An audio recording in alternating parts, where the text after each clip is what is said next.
Hey guys, day 16 of Autism Awareness Month, and today I want to talk about how, yes, children and people with autism tend to thrive on having schedules and routines and how they don't like change for the most part, except when they're the ones making a change. So what am I talking about? I'll give you an example. So just today, that's what made me think about this. We have been, for the past few weeks, making sure that we have a set time in the afternoon, typically after lunch, that we go outside and spend a couple of hours in the pool, just playing around in the yard. We revolve our day around that time of getting outside, especially on nice days like today. And so we try to get things done, try to get everything set to go outside. I tell them when we're about to get ready to go out. But today they weren't having it. They just kept asking for other things to do. They kept making messes and just getting into a whole bunch of stuff. So outside time didn't happen and they didn't really care. Even when I mentioned, like, do you guys want to go outside? Didn't get a response. But then come, close to bedtime, all of them are screaming about going outside. Because they wanted their outdoor time. They saw that it was still light outside, but they didn't realize that we had missed our time that we could spend outside. So we didn't go outside. So it was one of them, Carmelo, going to bed screaming tonight because it was just a snowball from there of different things that he wanted, but we couldn't give him at this time. But that's to show you that, like, yes, you can have a set routine and they expect it to be like a certain way all the time, but then they can change it and it's okay. But sometimes they come back and, like, it's your fault that things changed.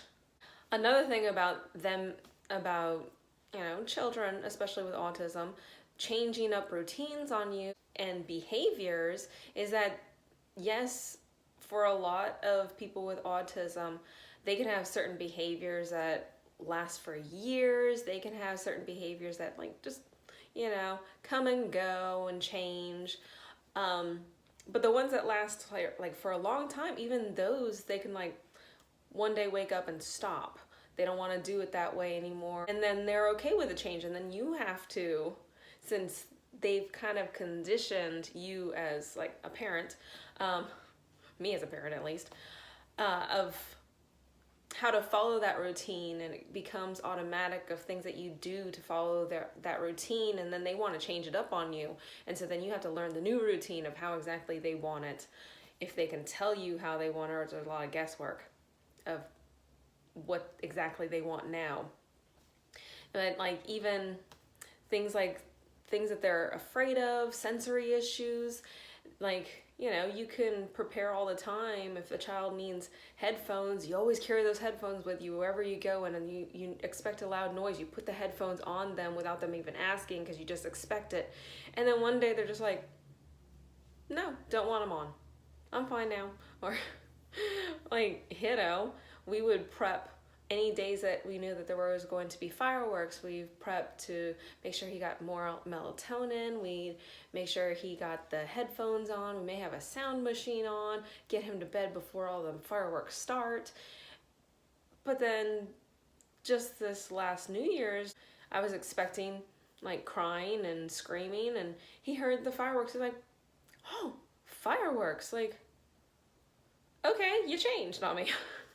So then you have to, like, just, that's fine. Or, like, things that they expect to happen, like Hiddo was every time that Hiddo for months went to the restroom, he got a quarter. And then one day, like, and as soon as I, like, heard him in the restroom, I get the quarter ready to give to him, and then I had the quarter ready one day, and he didn't come and ask for it. And I put it away, and he never asked for another one since. Okay. And then what may surprise you is that they may have behaviors, and then those behaviors will become extinct for a while, and then pop up all of a sudden, like months or even years later, and you're like, oh, I thought we were over this. But and then you just go through it again until maybe the behavior goes away again, or the routine changes again on you. But yeah, I just was thinking about that today, how just like any child, their behaviors and how they act is constantly changing, but it's a little more involved because you have to figure out how to change with their changes and what you need to do to the environment for them to assist in how they want something changed or routine changed. Even though that they like structure and routines, it seems to be okay if they change it. But yeah, I just thought that was a little interesting observation, especially today, that I noticed. So until next time, guys, bye.